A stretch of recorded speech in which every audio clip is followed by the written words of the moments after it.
Before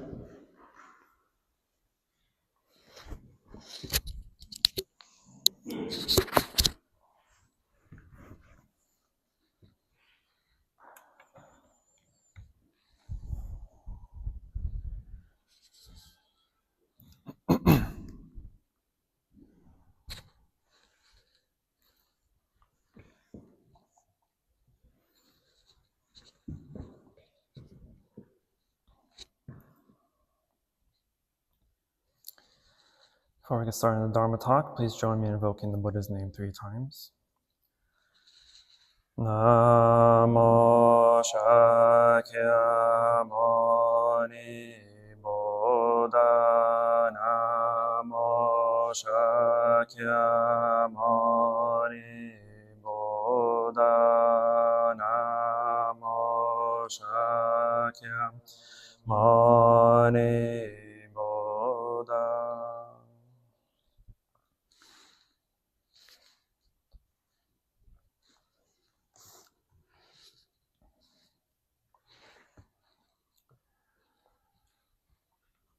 Good afternoon. Lots of new faces. So, I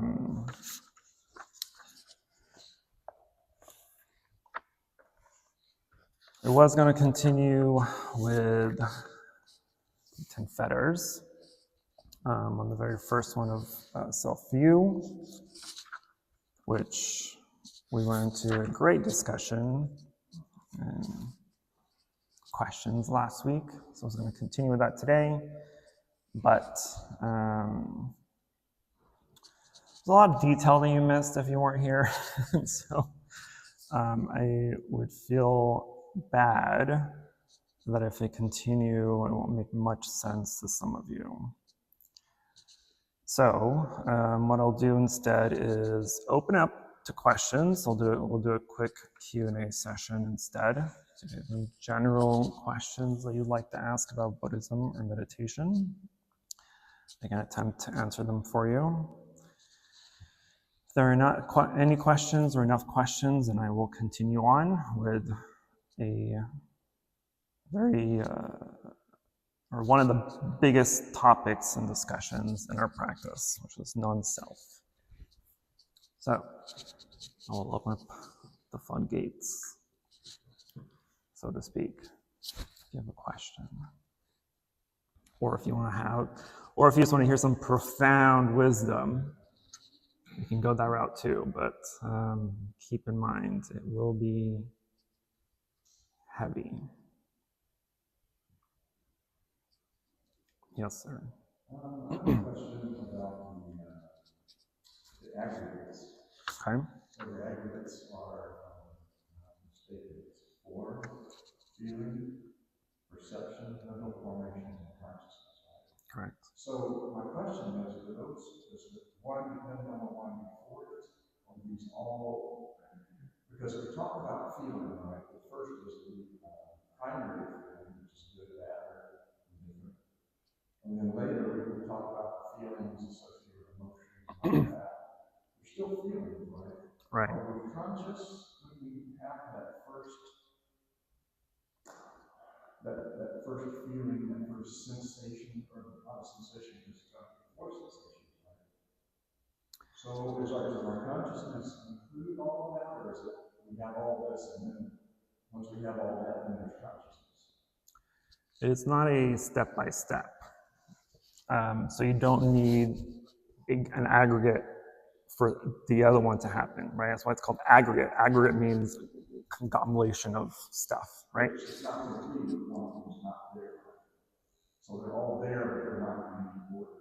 Right, right. So you don't even have to have all of them, right? We use the aggregates as an example of how to define what a person is, right? How are you a person? What makes you a person, right? And so the aggregates is the answer. You're a person because you have form, you have feelings, you have perceptions, you have mental formations, and you have consciousness, right? Take any of these out, are you still a person? If you have no body, what are you? ghost, maybe, right? You have no consciousness and you're just a vegetable. Are you still considered a person, right? If you have no perceptions, no mental formations, no ideas, no thoughts, no opinions, no likes or dislikes, etc., etc., are you still a person? And so the 5 aggregates is the answer to that. But unlike, what's a good example? Unlike the 12 links of dependent origination, right?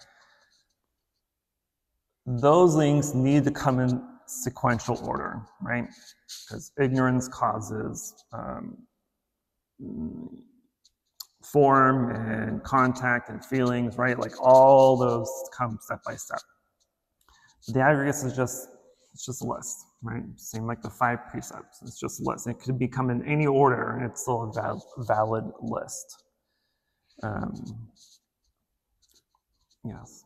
But since I know that primary feeling of pleasure, not pleasant or neutral, since I know that, then I'm conscious of it. So the consciousness is there even in that very first initial feeling. Right. Well, because the consciousness is, we have consciousnesses for all of our sense organs, right? You have your eyeball, but the eyeball isn't seeing. It's just a tool of seeing light, right? Because what I see, right? All I see is not a form, it's the light, right? So you have an eye, but then you have the eye consciousness, right? So the mind converts what you see into something that's recognizable, right? But if you have no consciousness, then you can have eyes, ears, nose, and tongue, but it doesn't mean you have the sensory of those organs. Does that make sense? So when you smell something, the nose isn't smelling, right? The nose itself can't differentiate between this smells good or this smells bad. It's the mind telling it this smells good, this smells bad. When you taste something, the tongue isn't the judge, right? It's the mind saying this tastes good, this tastes bad. Or when you touch something, this feels good, this feels bad. Yeah, it's a process of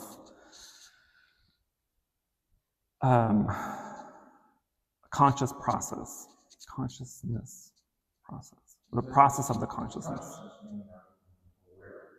Yes, consciousness in our case literally just means awareness. Good question. Any other general questions?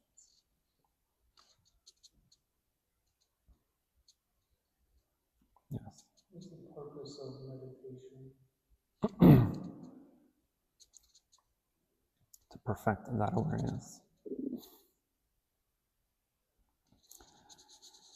Purpose of meditation.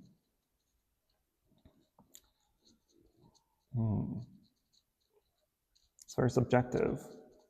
Why do you meditate? My purpose isn't your purpose. Your purpose isn't their purpose. So you have to be a little bit more specific than that.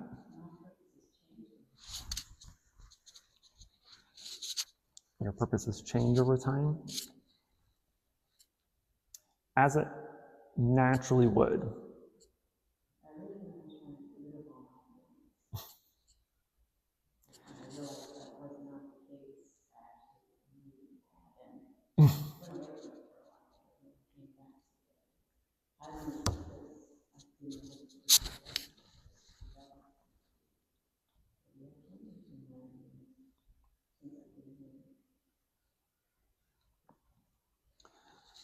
Our journey through meditation will always shift.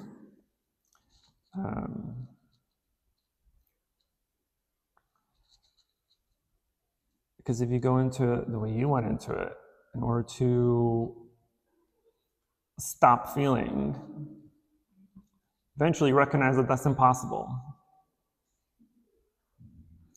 So the mind shifts, it changes its priority to something else that's more achievable, right? And so I hope maybe you come to the realization that getting rid of feelings isn't possible, isn't the goal. If it's not, then what is?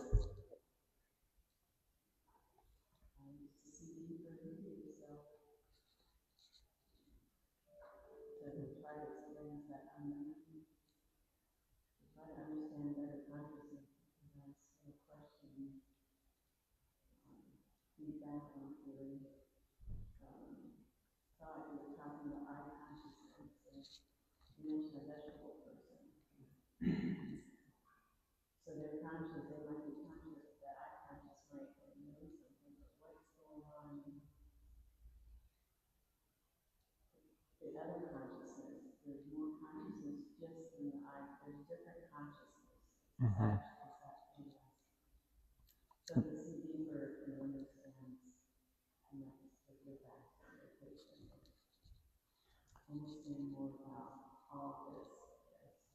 So I guess to summarize that, to go back to the source, perhaps? A source? Well,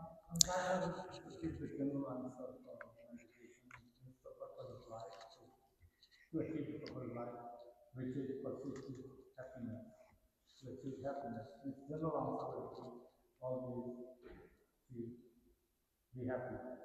That's the couple of meditation. well, I don't like to use the word purpose because some of you may know me now, I'm an existentialist, which means I don't believe that there's a purpose necessarily.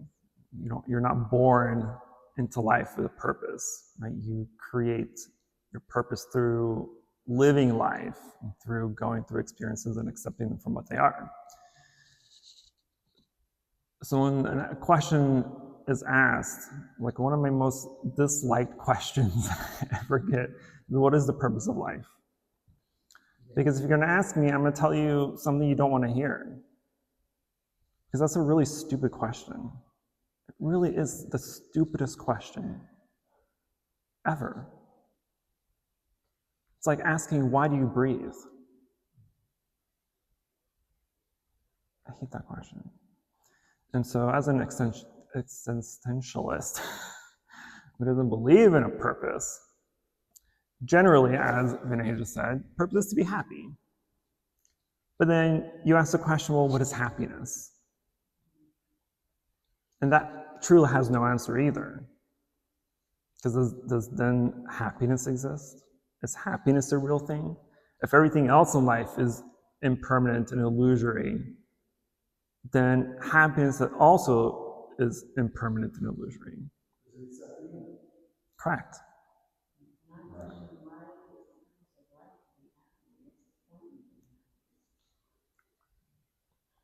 It's a linear answer. That's just a general linear answer to explain at common. Right. No, it's a good answer, right? It's a correct answer. But I would, instead of, because depending on the audience, I say that, right? That's you've heard me say it before. The purpose of life is to be happy. But the real answer is to be free from suffering. Because suffering includes happiness and unhappiness. Because you can suffer from being happy. You think eating good food is happiness, but then if you overindulge or overeat, do you still feel happy? Do you still feel great? Does the body still feel good and happy and great? No. Right? There's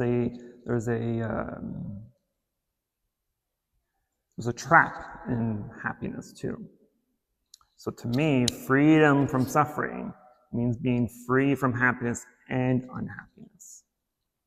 And to not allow things that make you happy to be clung to, and to not be averse to things that make you unhappy. And neutral, yes. Any feeling. Yes, sir. There is happiness, or there is suffering, instead of I am happy. I'm not happy. I mean, true happiness just is, right? And it's impermanent. Right. So if I seek happiness, it's the same thing as seeking suffering. Correct, because now you're inviting something that you want and being averse to something else that you don't want, right? Because as we discussed last week in self-view, right? Self-view is this deep-seated belief that there's a permanent, enduring me or mine, right? That's within this body and mind. So when we it identifies the body as this is me, with your feelings that I am happy, I'm sad, and even with your thoughts, right? This is how I think, this is how I am. But that self-view makes us defensive and fearful and reactive, right? Because we believe that something fragile and impermanent must be protected. This being, this person, this me, this mine is so fragile, I need to protect it. But what are you protecting? What is this self at the end of the day? It's an illusion. Well, it is an illusion, but the self is what? Simply just a bunch of processes, right? And we call these processes the 5 aggregates. Process of causes and conditions. You are the way you are because of causes and conditions. Yes, sir.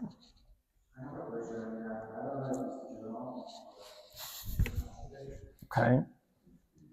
I kind of stopped here. I've been reading since last week about something.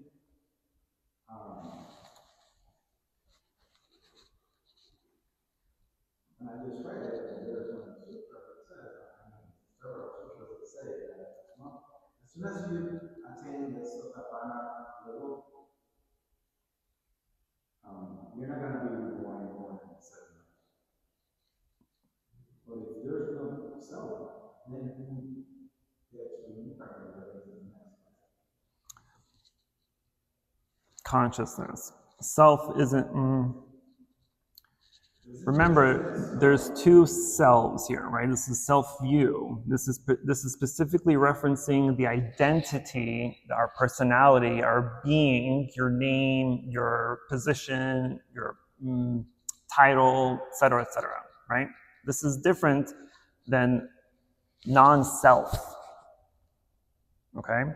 This is a product of the aggregates and ignorance. Non-self is the remedy, right, of how we understand self-view. But what's being reborn isn't this. The only thing that doesn't really die, at least in Buddhism, is consciousness, right? So when we die, it's not, and non-self is also what we call anatman, right? Anatta, which can sometimes be translated as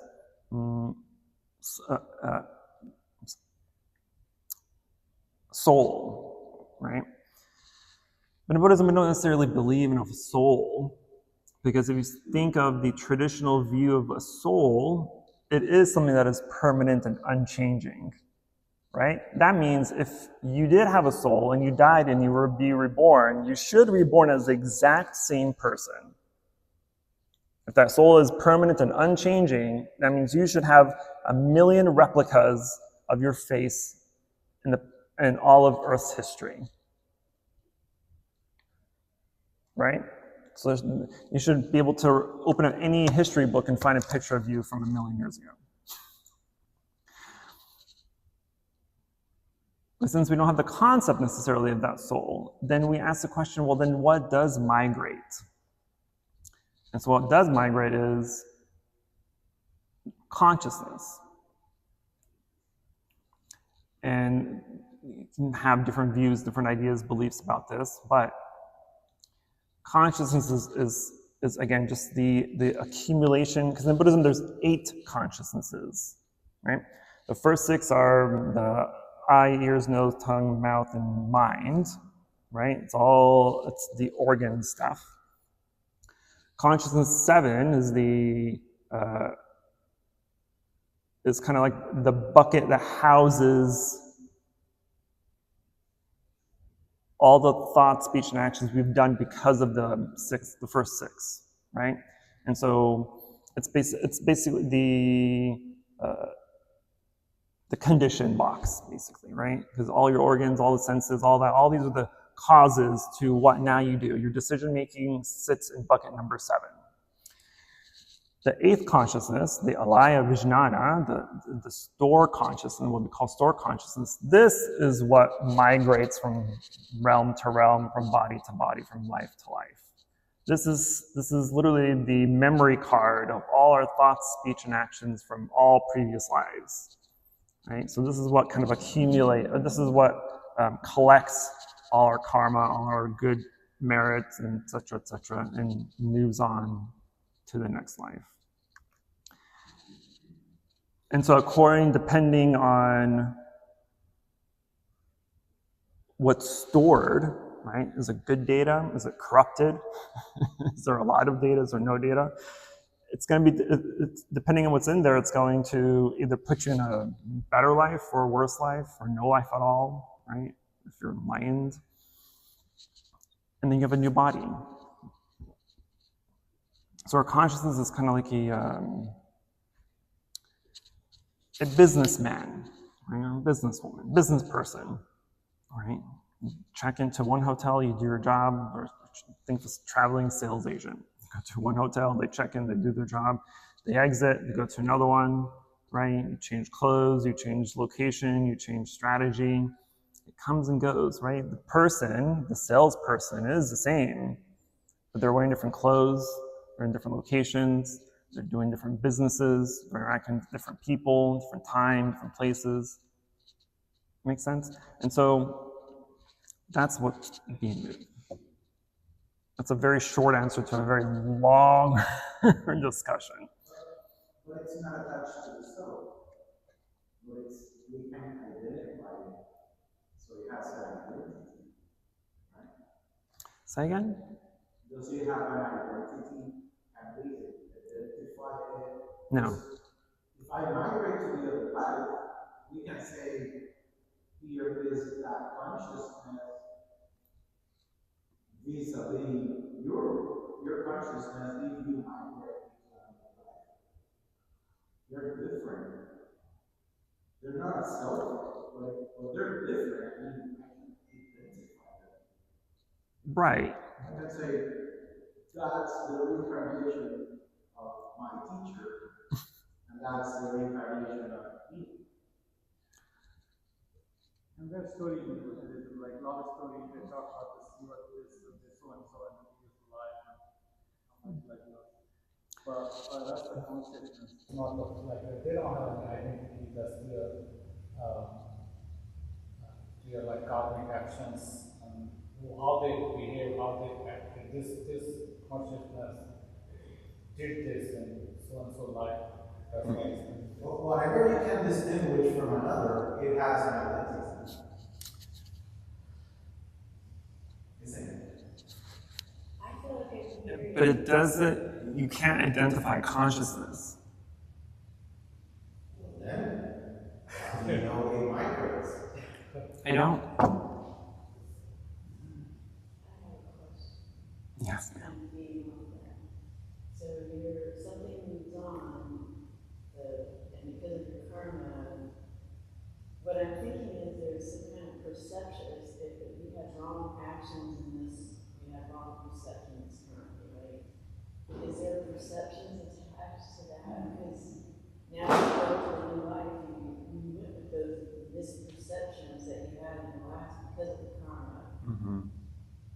So when you're talking about identifying something, in my head, that's what came to my mind, because your misperceptions go with you in the next life because of your karmic actions.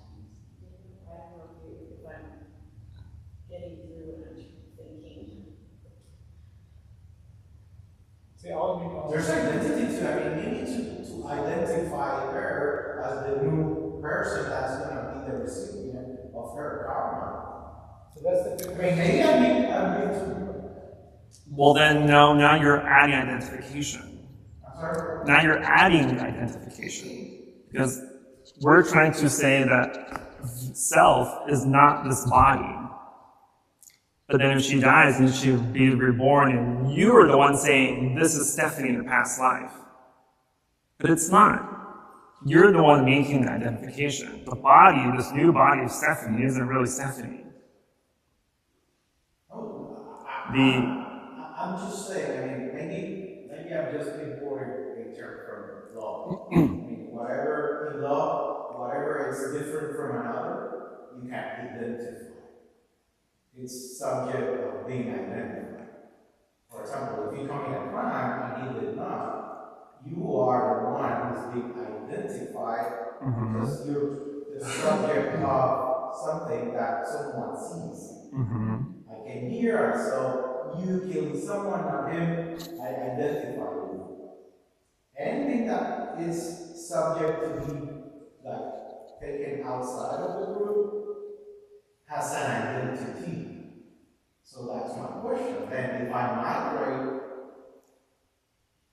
I get it. If there's no self-view, and I might migrate someone else, but still there's something that I differentiate from, let's say, Stephanie that migrates too.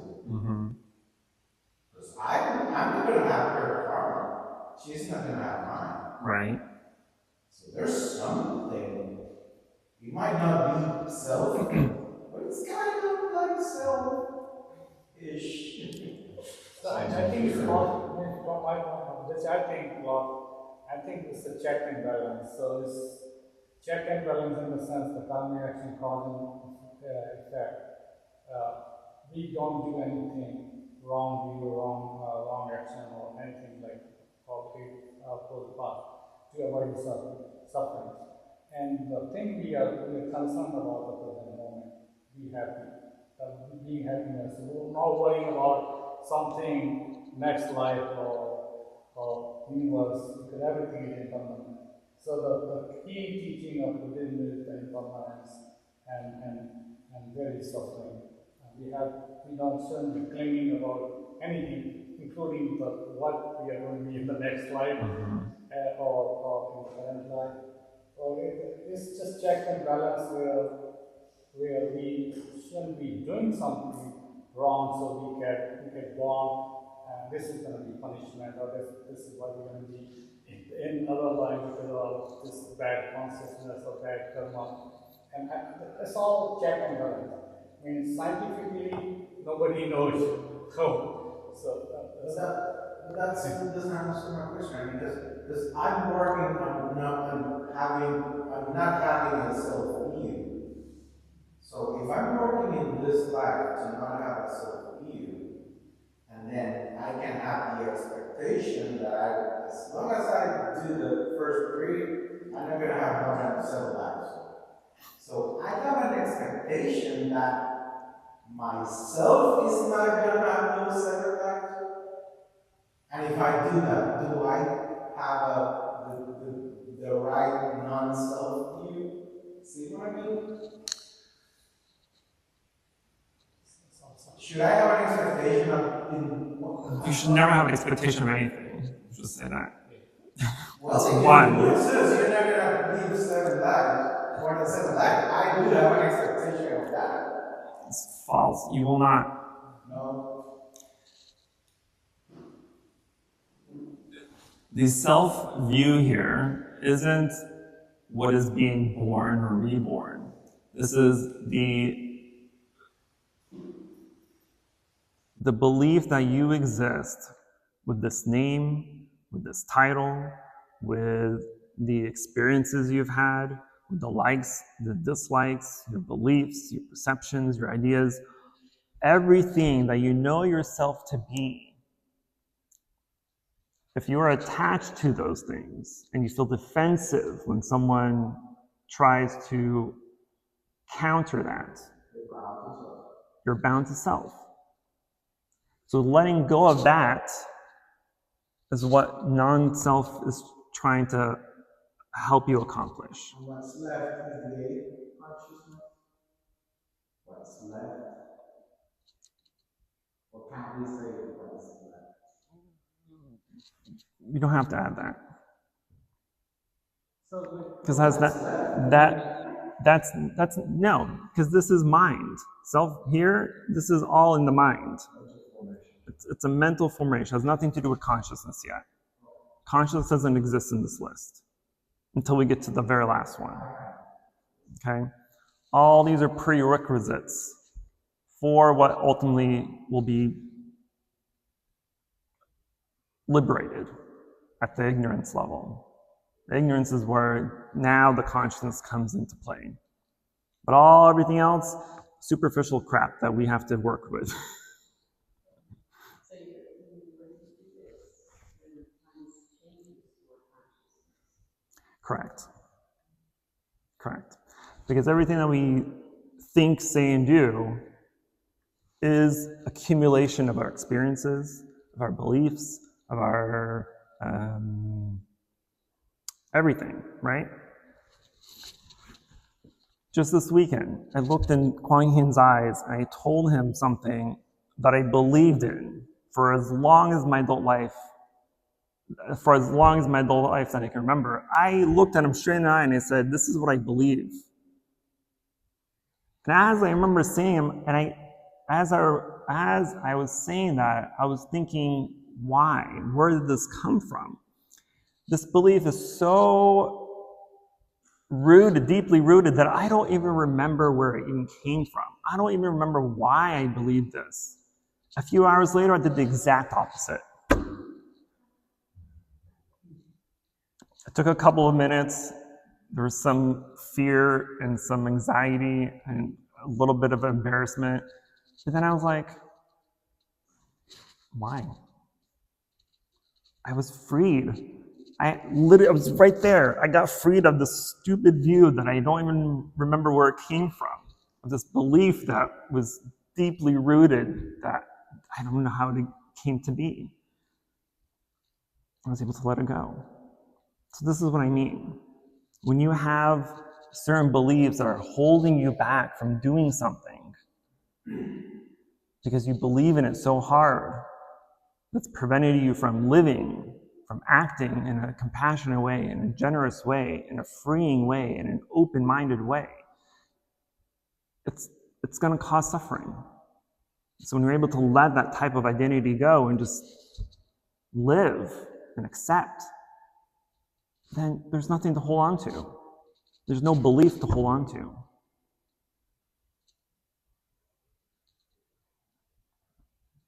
Yes.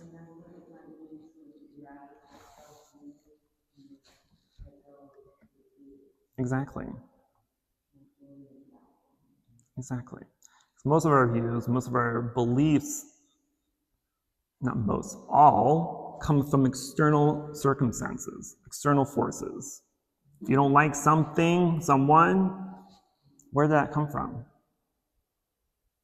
Something must have happened in order for you to think that way. But that something that happened was outside of you. So then, is it real if it's outside of your own mind? That's what we say. That's why I attempt to stay away from saying the purpose of life is to be happy. Because typically when we think of happiness, we're thinking of external circumstances or sources that bring us to happiness. Good food, good job, good friends, relationships, etc., etc. All these external forces are the conditions that make us happy. But truly, happiness is 100% in your own control. It's all in the mind. Because what makes you happy makes me unhappy. What makes them unhappy would make me happy. So if there is a potentiality that this happiness is not universal and not agreed upon, then it's not really true happiness. And if it's impermanent and not lasting, then it's definitely not true happiness. Did you have a question? Yes.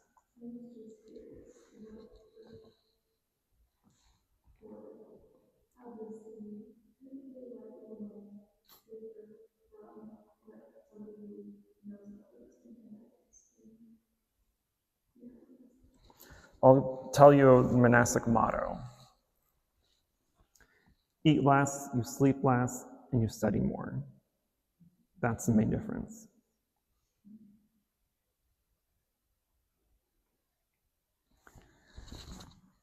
But it's just like any other vocation, right? Might choose to be a doctor and not a nurse. Might choose to be a nurse and not a firefighter. Might choose to be a firefighter and not a customer service representative, right? I would hope that people who, in whatever vocation they do professionally, they do it because there's some draw to it, right? There's a belief that what you're doing is helpful, it's beneficial.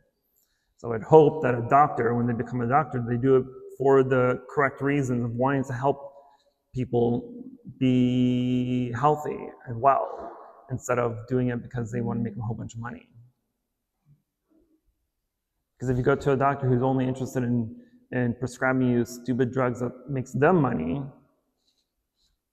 or prescribes surgeries that are unneeded or necessary, then are they a good doctor? Probably not.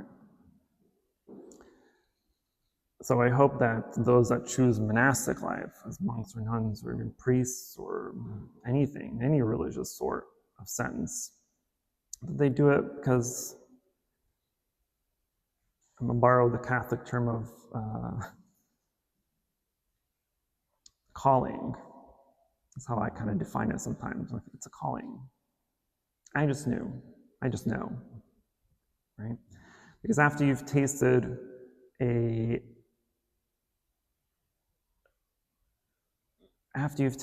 the drop of freedom, right? In my case, was the kind of the stark realization of impermanence. I knew there's no going back. Because I didn't want anything that wasn't that.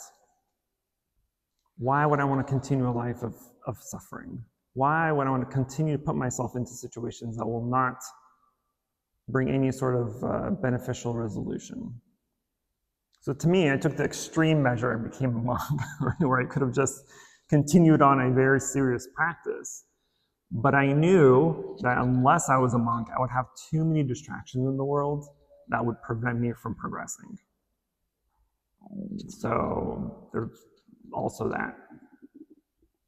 Thankfully, I believe I've progressed substantially, and I've gotten to a point in my practice where I know I would not be in if I was not a monk. I just know it. Because it was only while being a monk that I've had some profound realizations that I wouldn't have had outside of here. That's a great question. Are you ready to shave your head too? Do you want to shave your head too? Clippers in the back, I'm ready. If you're ready, I'm ready.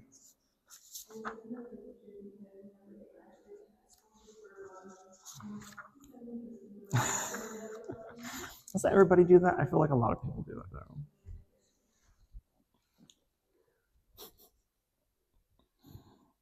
Yes, sir. Is there a difference between good suffering and bad suffering? You just see suffering as a goal. Is there a difference between good suffering and bad suffering? Yeah. Suffering is just suffering. What we would say as good or bad is one, very subjective, right? It is not a kind of ultimate. There's no really ultimate. Not the ultimate was the word I'm looking for. We'll stick with ultimate. There's no ultimate truth in the definition of what is good or bad suffering. Suffering is suffering. If I hit you with a small rock, that's suffering. If I hit you with a big rock, that's still suffering. But the small rock is less suffering than the big rock. I think I understand. So this question is either a joyful suffering or a clinging suffering. Joyful suffering, like you're doing, being a selflessness and being suffering and but kind of still doing hard way, and the clinging suffering, you're suffering from attachment and all. Yeah, or something that must be endured, and you just acknowledge that it's happening. I think Christ suffered because of, like, he doesn't want to serve people. So I think that's why good suffering, bad suffering. Life is an enduring suffering, right? Very first of the Four Noble Truths is in life there's suffering, or that life is suffering, right? Life just existing is suffering. Being born, the moment you are born, there is nothing more guaranteed in life than that you will suffer, right? So instead of saying there's suffering that we must endure or suffering that we have to go through and accept, is nonsensical, because we're going to be suffering regardless. The second noble truth tells us that the cause of suffering is our desire, or the attachment to our desires, right? So now if you have attachment of not wanting to suffer, right? Not wanting to suffer it's a normal desire to have. Nobody wants to suffer. But then what are you doing in order to lessen that suffering? What type of obsession are you going to have to alleviate that suffering? It's that obsession that causes us true suffering. It's not the desire to endure suffering or not to have suffering, but it's how we react to things, how we see things, right?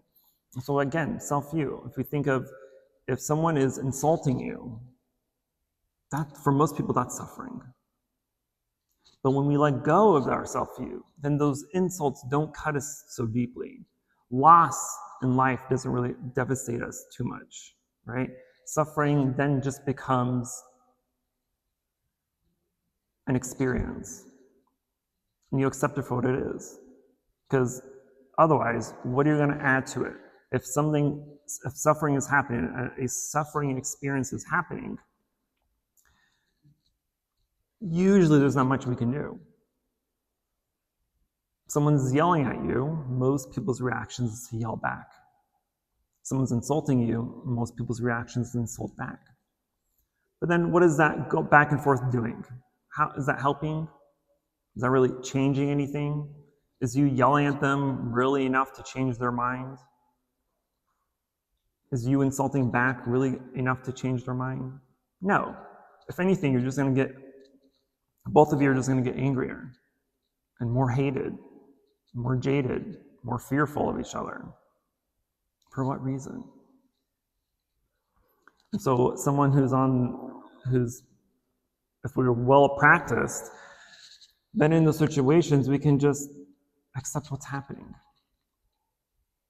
Right? The magic formula I like to give people when someone's insulting you is very simple. It's one question. Is it true? If someone is insulting you, all you have to do is ask yourself, is it true? Because if what they're saying to you is true, then you know it and they know it. Why are you upset about it? If it's not true, you know it, they also probably know it's not true, then what are you upset about? The reason you're upset is because you have this view that this ego within you saying, how dare they say these things to me? How dare they call me these names? How dare they make these assumptions or do this or do that about me? What you end up doing is the ego is trying to protect itself, which is why we feel defensive, why we feel insulted, why we feel angry. But if we have no view of self there, then you're just you're transparent. Insults come and go within you, in and out. You're not a dark colored glass that's absorbing light. You're see-through, just you can see right through it. There's no holding, there's no attachment, there's no clinging to it. But since we know that life is suffering, there's not much we can do to stop it necessarily, right? There's no stopping it because it's going to happen. You can seclude yourself in the middle of nowhere to get away from suffering, but just living is suffering, aging is suffering, getting sick is suffering, the process of dying is suffering. So it doesn't matter where you are, who you are, you're going to suffer regardless, right? But if we have an acceptance of those conditions, those causes, and when they do happen, it becomes more advantageous for you, right? You can use it to your own benefit and accept it like, this is aging, this is sickness, this is the process of dying. Becomes much easier. Life becomes much more easier, much more open, much more freeing. Yes, sir. Last question. Makes me think of the 2 hours. The first hour, so you're in the march and the shutdown hour. So that getting hit by the arrow, pierces your body, and you go, oh, I'm hit by an arrow. But then, and that's something, but then the self takes over, and you call that the second arrow, because we were suffering from the first arrow, and they're like, how dare somebody shoot me? Oh, this is the end of the world, because our self gets involved. Right. Makes the suffering 20 times worse. Right. When you should just deal with the arrow, just pull the arrow out and try to heal it. Right. Suffering something like sign of a waiver, like, okay, I'm gonna go fight, but I know I am gonna die. But I'm aware of it and I feel happy about that because I'm protecting my country or like I'm talking the troops. And so that's the suffering, but we are aware of it, but we are not suffering, but we are aware of it. And similarly, like firefighters are going to put up a fire, but they are aware of it and die with it. But they're not suffering since you are aware. Same thing that if you are aware of your family member will not die, since you are aware of it, you are free from suffering. But you are not aware of all those facts.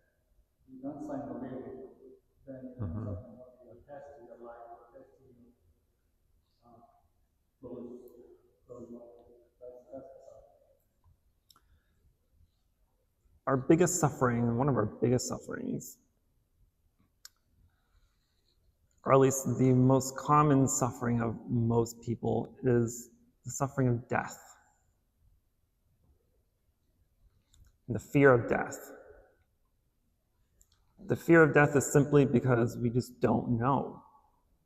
We don't know what's going to happen. And because we don't know, we're scared of it. Oh, that's a whole topic. I'm not going to start that.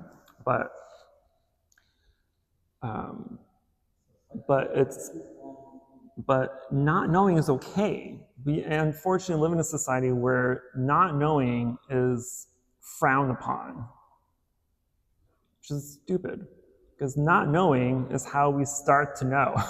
Right? When we don't know how something works, we work in order to try to figure out how it works or why it works. Right? 100 years ago, we didn't know why the planets moved in the way they do and how we do. Right? We didn't know how to cure diseases or illnesses, and now we do. Right? It's a process. Not knowing is actually a really great motivation to find out how to know. So that's kind of our meditation practice. We don't know why we suffer. We'll meditate, find those realizations, and you will know. So I guess that's one purpose of meditation. Okay, last question.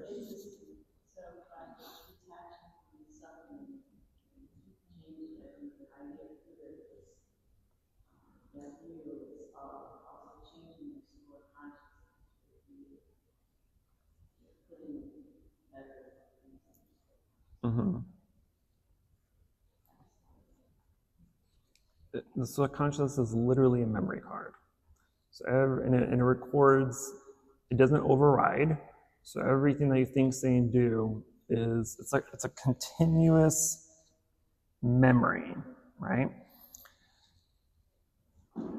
And just because you believed something in one time and then you changed your belief, it's not overriding it necessarily, right? Because if it's overriding it, that means you've completely forgotten about your old view. And now your new view is what you think you believed in forever, which is untrue. I forget what my point was. Yeah, but the soul consciousness is an infinite memory card, basically. You can think of it that way.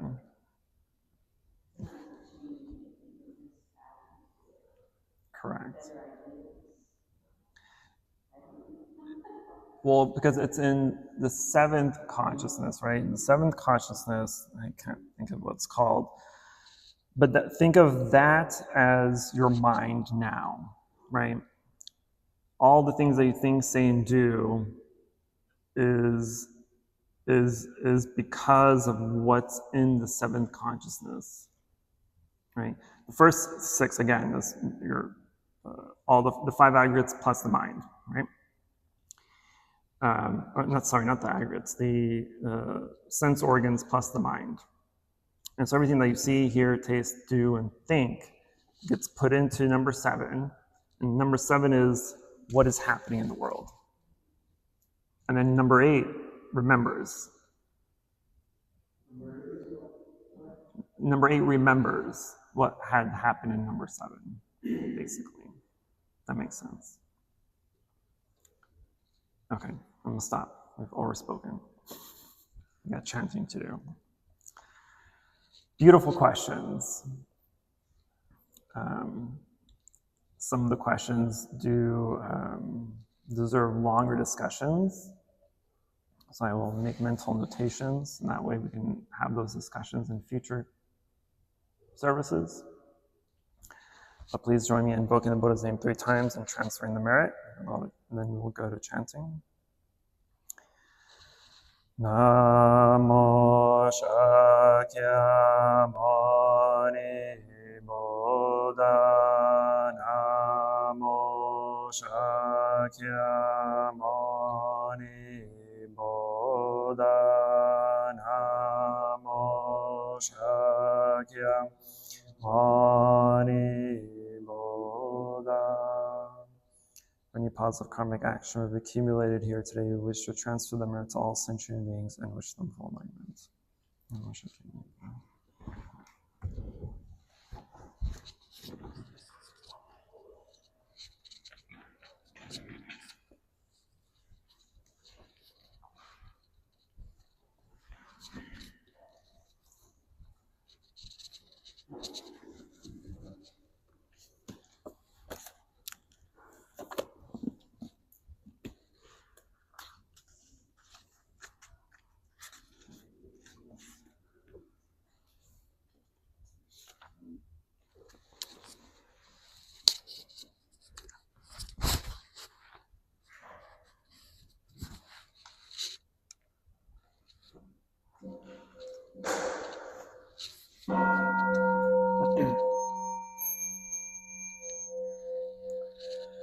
The incense in the censer now is burning, all the Dharma realm in every place, auspicious clouds appearing, our sincere intention thus fulfilled.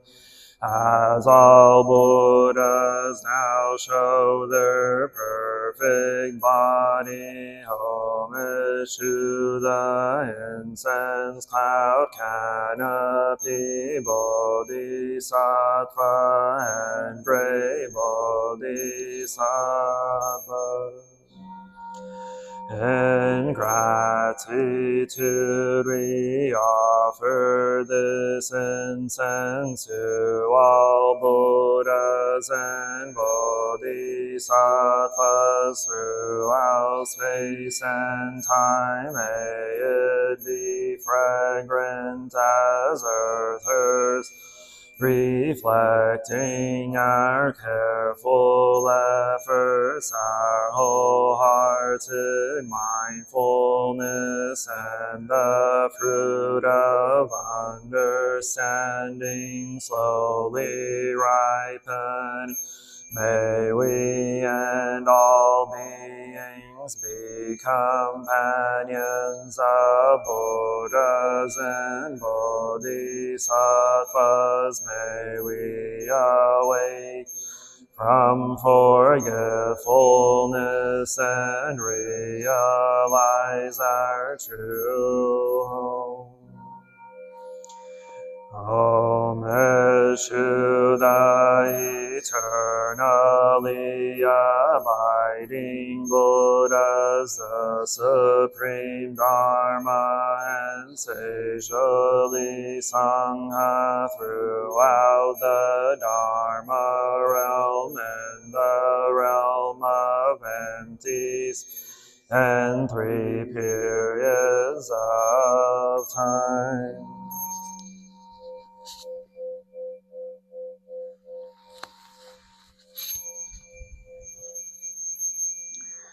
Homage to the fundamental teacher Shakyamuni Buddha Maitreya, honored future Buddha Manjushri, great wisdom Bodhisattva, universal great conduct Bodhisattva, all Dharma guarding Deva Bodhisattvas, and the glorious mountain assembly of Buddhas and Bodhisattvas.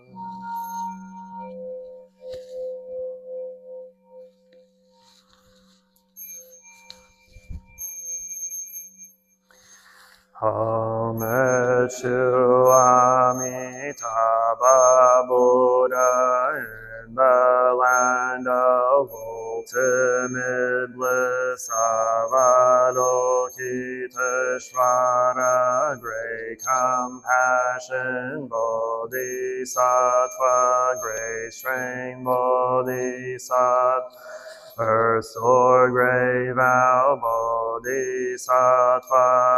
and the assembly of great pure sea like Bodhisattva.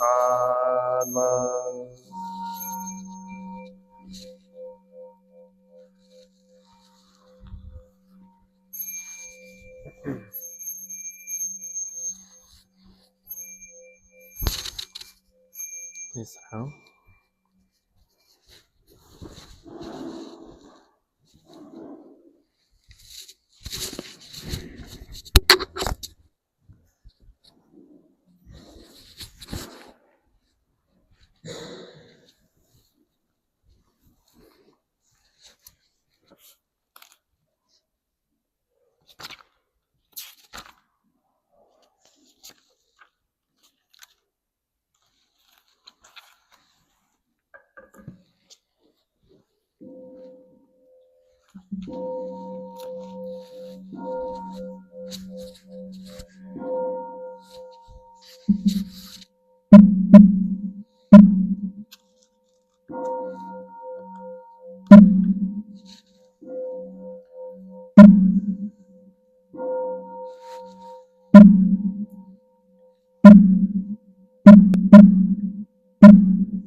The unsurpassed, profound, and wonderful Dharma is difficult to encounter, and hundreds of millions of eons I now see and hear it, receive and uphold, and I vow to fathom the Tathagata's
6 rose plants in that.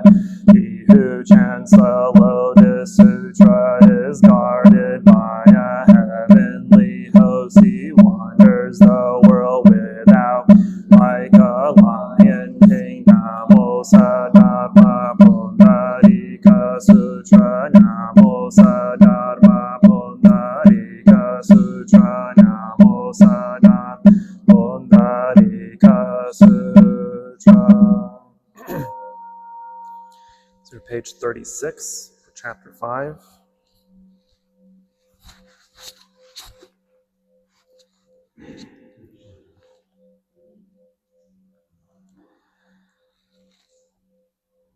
Chapter 5, the parable of the medicinal herbs. At the time the world honored one spoke and said, the Dharma king, destroyer of beings, when he appears in the world, accords with the desires of living beings, preaching the law in a variety of ways. Thus come one worthy of honor and reverence, is profound and far-reaching in wisdom. For long he remained silent regarding the essential, in no hurry to speak of it at once. If those who are wise hear of it, they can believe and understand it, but those without wisdom will have doubts and regrets. For all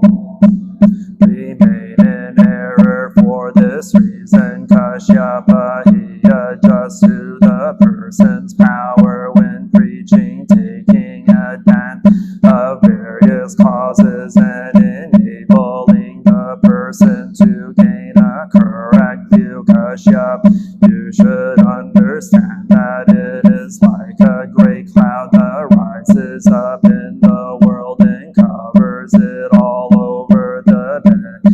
Vision cloud is laden with moisture, the lightning gleams and flashes, and the sound of thunder reverberates afar, causing the multitude to reach.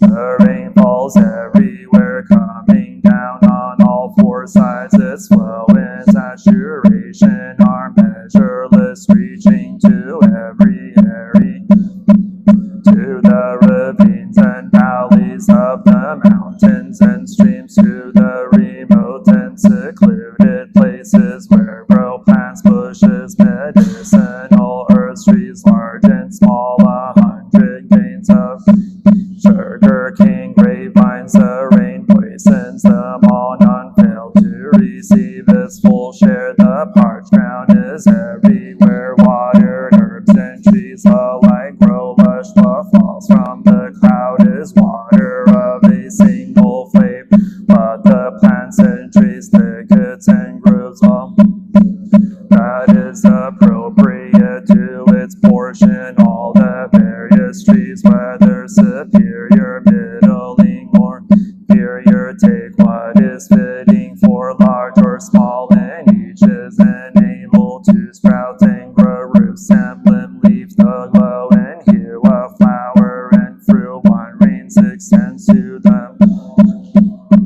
to become fresh and glossy, whether their allotment of substance, form, and nature is large or small. The moistening they receive is one, but each grows and flourishes in its own way. The Buddha is like this when he appears in the comparable to a great cloud that covers all things everywhere, having appeared in the world for the sake living beings. He makes distinctions in expounding the truth regarding phenomena. The great sage, the world honored one, to heavenly and human beings in the midst of all beings, pronounce these words: I am the thus come one, most honored of two-legged beings. I appear in the world like a great cloud that showers moisture upon all the living beings, so that all are able to escape suffering, gain the joy of peace, and security, the joys of this world and the joy of Nirvana. All you heavenly and human beings of this assembly, listen carefully and with one mind. All of you should gather around and observe the one of unexcelled on, in order to bring peace and security to living beings. I have appeared in the world, and for the sake of this great assembly, I preach the sweet dew of the pure law. This law is of a single flavor, that of emancipation, nirvana. With a single wonderful sound I expound the meaning constantly. For the sake of the great vehicle, I create causes and conditions. I look upon all things as being universally equal. I have no mind to favor this or that, to love one or hate another. I am without greed or attachment, and without limitation or hindrance. At all times, for all things, I preach the law equally, as I would for a single person. That same way I do for numerous persons. Constantly I expound and preach the law. Never have I done anything, coming, going, sitting, standing, never to the end, growing weary or disheartened. I bring fullness and satisfaction that spreads its moisture everywhere, imminent and lowly, superior and inferior, observers of precepts, violators of precepts, those fully endowed with proper demeanor, those not fully endowed, those of correct views, of erroneous views, of keen capacity, of dull capacity. I cause the Dharma reign to reign on all equally, never lax or neglectful. When all the various living beings hear my law, they receive it according to their power, dwelling in their different environments. Some inhabit the realm of human and heavenly beings, of wheel turning, sage king, chakra, Brahma, and the other.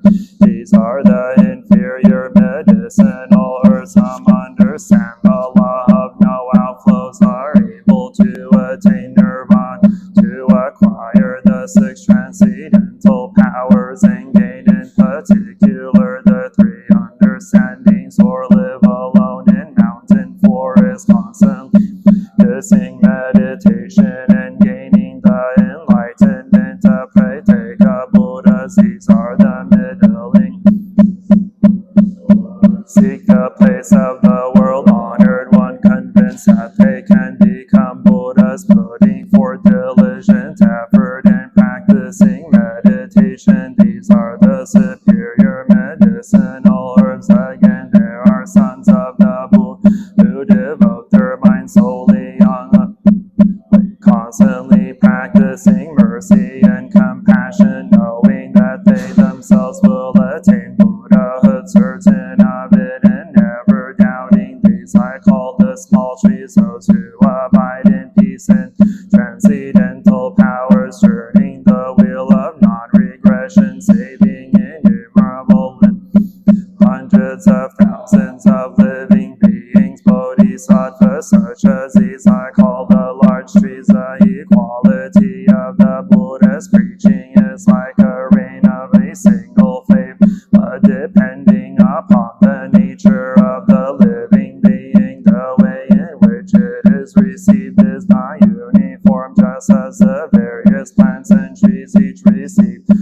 in a different manner. The Buddha employs this parable as an expedient means to open up and reveal the matter, using various kinds of words and phrases and expounding the single. But in terms of the Buddha wisdom, this is no more than one drop of the ocean. I rain down the Dharma rain, filling the whole world, and the single Dharma is preached by to the individual's power. Page 171.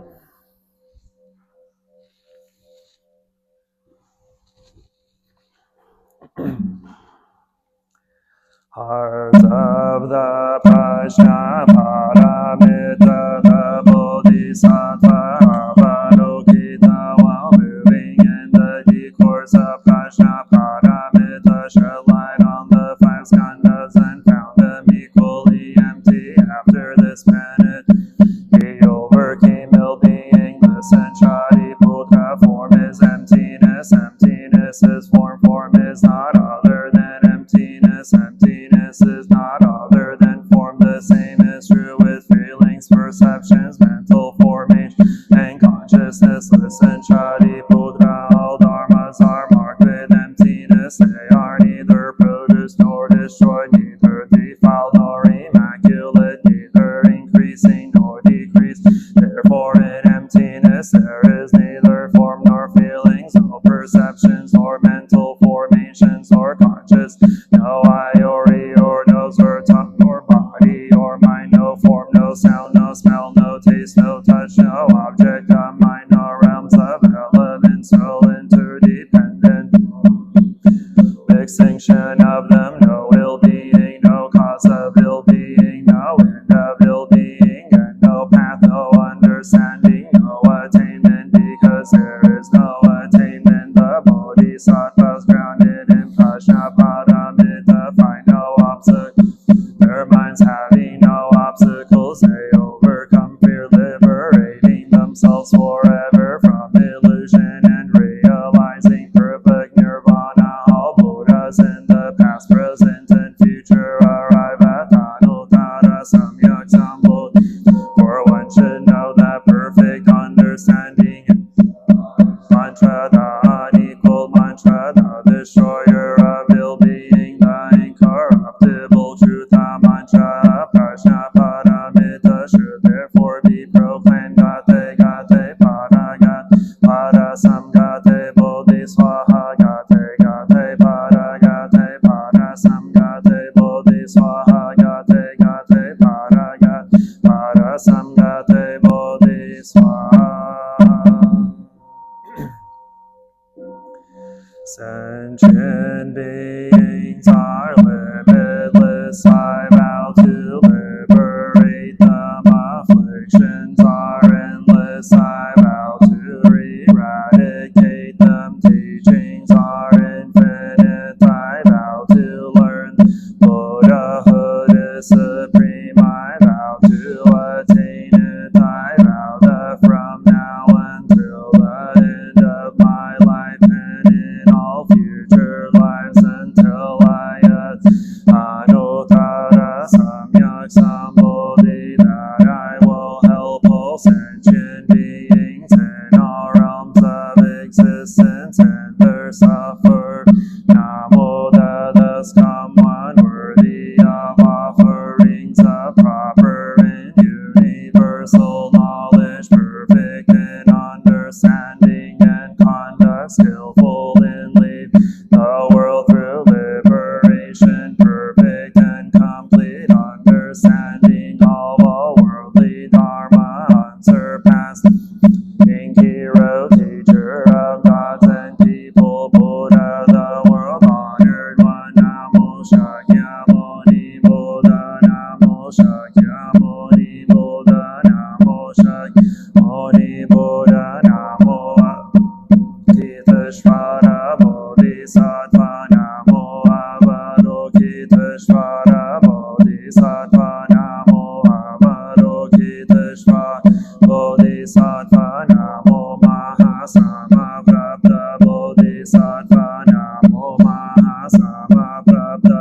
Bodhisattva, Namo Mahasamapprapta Bodhisattva, Namo Shittigarbha Bodhisattva, Namo Shittigarbha Bodhisattva, Namo Shittigarbha Sattva, Namo Manjoshi Bodhisattva, Namo Manjoshi Bodhisattva, Namo Manjoshi Bodhisattva, Namo Samantabhadra Bodhisattva, Namo Samantabhadra Bodhisattva, Namo Samantabhadra Bodhisattva, Namo Maitreya Bodhisattva, Namo Maitreya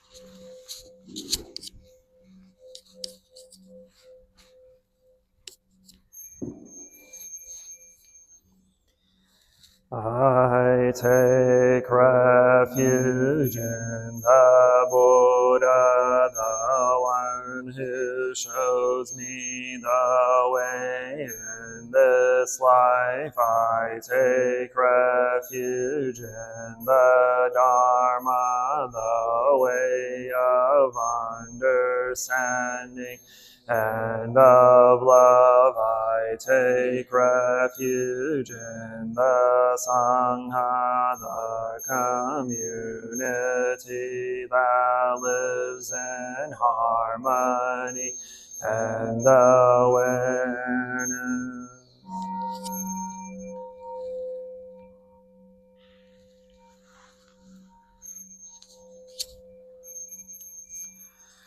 Dwelling in the Buddha, I clearly see the path of light and beauty in the world. Dwelling in the refuge of Dharma, I learn to open many doors on the path of transformation. Dwelling in the refuge of Sang, shining light that supports me, keeping my practice free of obstruction.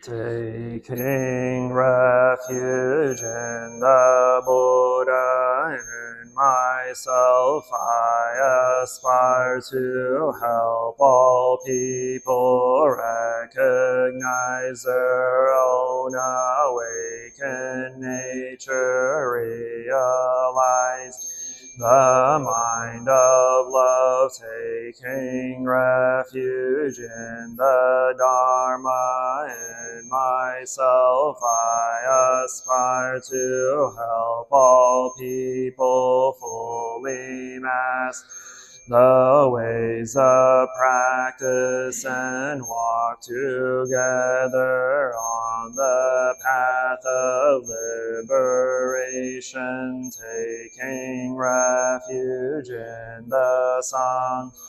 In myself I aspire to help all people build fourfold communities to embrace all beings and support their transformation.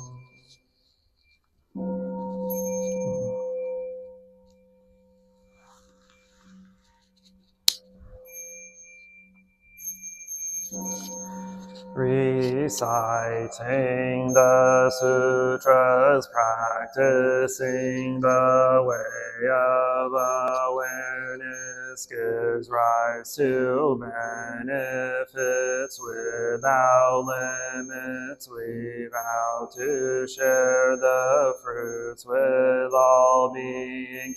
We vow to offer tribute to parents, teachers, friends, and numerous beings who give guidance and support along the path.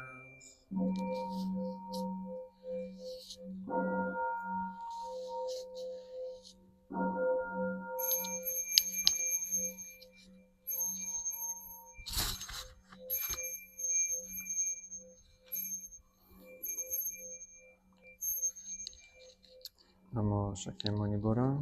Friendly reminder, that Saturday we have our half-day retreat coming up. So this one will start at 9 a.m. to 5. So that's our intensive meditation retreat. I hope to see everyone there on Saturday. Thank you. I wish I can.